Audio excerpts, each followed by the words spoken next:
All right. Sad subject on this video, but I think a very important one. Patrick Day, a young man boxer, passed away in the ring. That is an absolute tragedy, and it's something that happens too often in boxing. But as with a lot of things that are tragic, excuse me. One side goes one way, and when people talk about it, you get two extremes. One is the Eddie Hearn extreme, and the other one is this organization that wants to ban boxing extreme. So I want to talk about those. I want to talk about that in this video.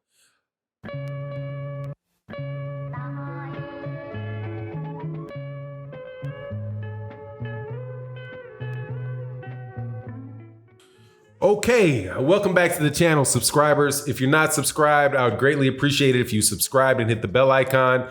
Also, thank you to my Patreon community. Thank you guys for supporting the channel.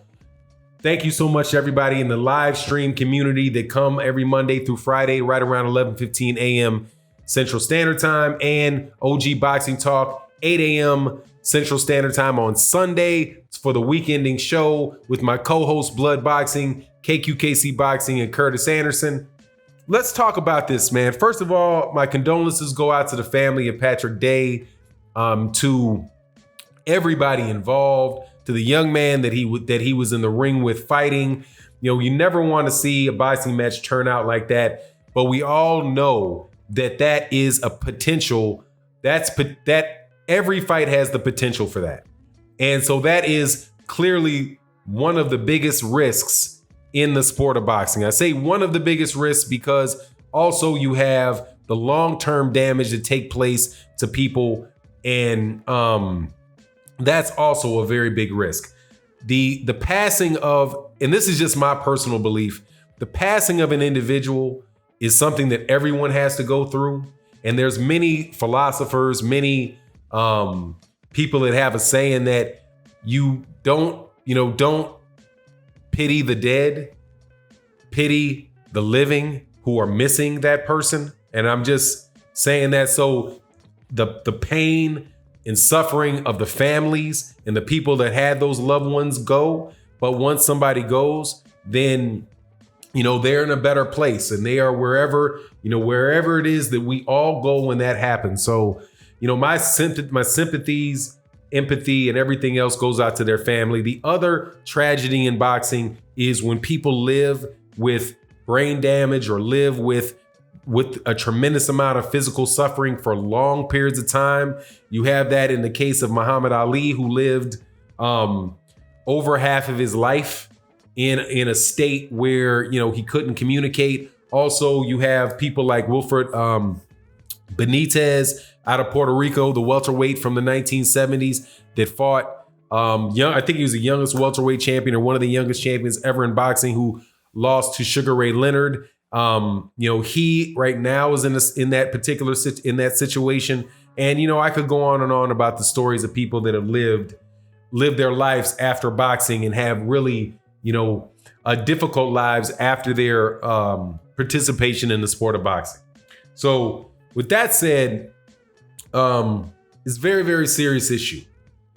After this fight, though, Eddie Hearn said, and I believe that Eddie Hearn had, I think Eddie Hearn is a human being. So I'm not gonna steal his humanity from him and act as if I don't think that he's being truthful when he says that he feels very sorry for the family, very sorry for this tragedy.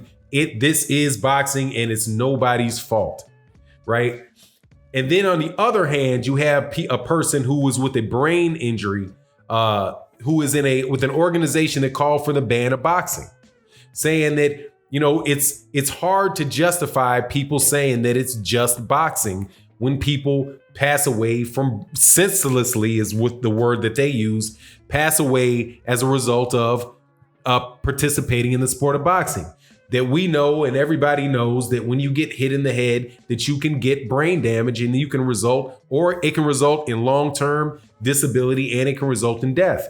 All of that is true. Without a doubt, that's true.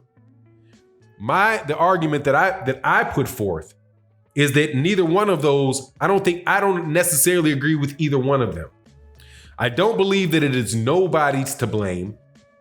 because there are things we can do in the sport of boxing that can minimize things like this. I'm not saying eliminate it, but minimize it. And on the other hand, for somebody to say that we should ban boxing, for somebody that from an organization that deals with traumatic brain injuries, I find that a little bit hypocritical.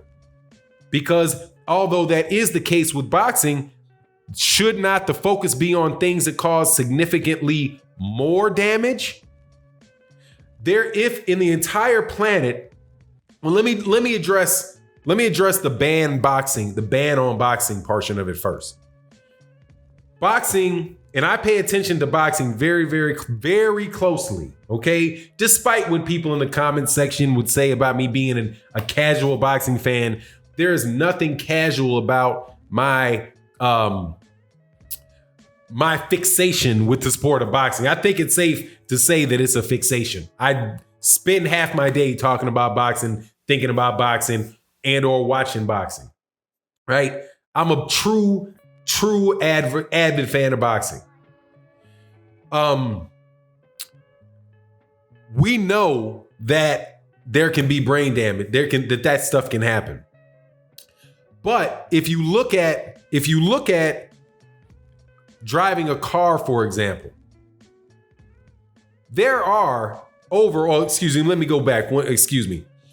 might be, I'm an avid boxing fan, and there might be 2 deaths a year. In a very, very bad year in boxing, there'll be 2 deaths, 3 deaths in the sport of boxing. If that happens, that is from as far as what is known publicly. I remember in 2017, there was a rash. There was like 3 or 4 people that got put in 2 or 3 people got put in a medically induced coma. There was a boxer who was an MMA fighter that transitioned into the sport of boxing, and he passed away. There was also a kid out in Colombia. I think it was a South American fighter in 2017 that passed away. You also had Joey Franco at that time. Joey Franco and he's doing better. He's out of his coma and he's recovering from everything that I've seen. He was in a very, very serious incident, but that's usually 4 or 5 a year, right? 3, 4 a year. If it's 5 a year, that's like a lot.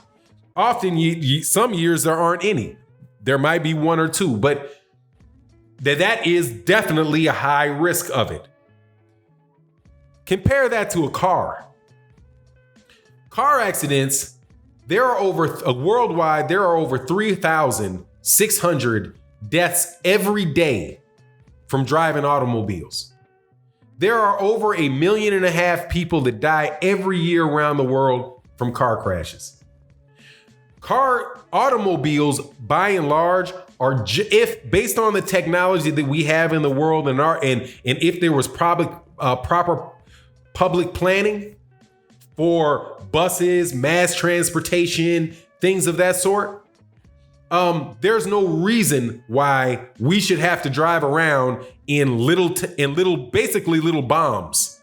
That's what a car is. A car is, in essence, it's a little bomb on wheels. It's a combustible engine with gas pouring through it, burning up gas in the car, and everybody has individual ones. It's extremely bad on the environment, causing all kind of, like, if you believe in global warming, which I do, all kind of pollution, which affects people's water, it affects people's lungs, it affects people's lives based on what's going out of the car. And people die. Like I said, 3,600 people die a day driving around in cars, and that's just dying. That's not how many people actually get injured in them. Suffer some type of brain injury from bumping their heads on a wheel. That probably is tripled every day. So let's go on a big crusade to get rid of cars. Of course they're not going to do that. Why aren't they going to do it? Because they know they can't pull that off. But that is the more sensible solution to reducing the number of traumatic brain injuries throughout the world, is focusing on a bigger contributor to the problem. Boxing is not senseless. Boxing is as essential to the people that are doing it as a car is to the people that are driving it. It is a way that they earn a living. It is a way that they have pride and they can actually display their talent. And it's something that has been around in the human condition since the beginning since the beginning. One man fighting another for sport. That has been, and if you study the history of boxing, you can see what it actually replaced. And why in Great Britain they actually call it a gentleman's sport, because it was an alternative to duels where people would have pistols or people would fight with stilettos and things like that. And it was actually an attempt to civilize something that had been happening before. So to ban the sport of boxing, to me, because it's obvious, because it's senseless and we don't have to do that, right? That applies to automobiles as well. So, and there's a lot more cars around than there are boxers. There's a lot more people being injured in them than there are being injured in boxing matches. There are people being injured in football competitions. There are people getting concussions in soccer matches because it's bouncing on their head. All of those things combined, solving those problems and canceling all those sports would not put one near a dent in, it wouldn't put anywhere near a dent in solving and reducing brain injuries than having readily available public transportation throughout the United States and throughout the world. So if you really and truly want to solve issues with brain problems, with that type of thing, fix the problem. It is going to be the more effective way to solve it, the more effective way to reduce it. But that's not what they're interested in. They're interested in scoring some little cheap points, because that's all that would do. And at the same time, it would take a living away from the thousands and thousands of people that are employed in that particular endeavor. So, outright banning, I think that's over the top. Saying it's nobody's fault, that is probably a little bit more ridiculous.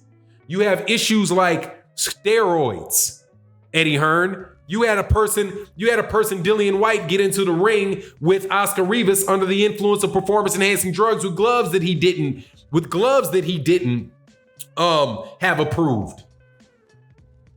You have steady boxing cards steadily having mismatches day before weigh-ins that allow people to put on 15, 20 pounds. How about the fact that you have guys now that at the lower weight classes making little to no money, so they have to fight four times in 12 months. I do believe that was Patrick Day's fourth fight in a year. He didn't just sustain damage to his brain in the last fight. He had fought Carlos Adames the fight before that, less than 4 months before. And he fought somebody else 4 months before that. You have Tevin Farmer on cards fighting 5 times a year. If you look at what happened to the old school fighters, that's what paying fighters more money and large purses allows them to do. It allows them to recover from the injuries that they've suffered in the fight that they just had, which I do believe would have to help in the recovery of their brain. But, it's no perfect answer to this. I'm just saying, hey, look, don't say it's nobody's fault, Eddie Hearn, and there's no way we can make that situation better. Yes, there is. But on the other hand, don't say to the people that say ban the sport of boxing, get out of here. How about you go focus on something that is going to solve problems for kids that will never get anywhere near a boxing ring? For old men, that for people that are just driving down the street that ain't doing anything but getting to their regular jobs. How about some mass transportation? How about building cars that are more resistant to impact?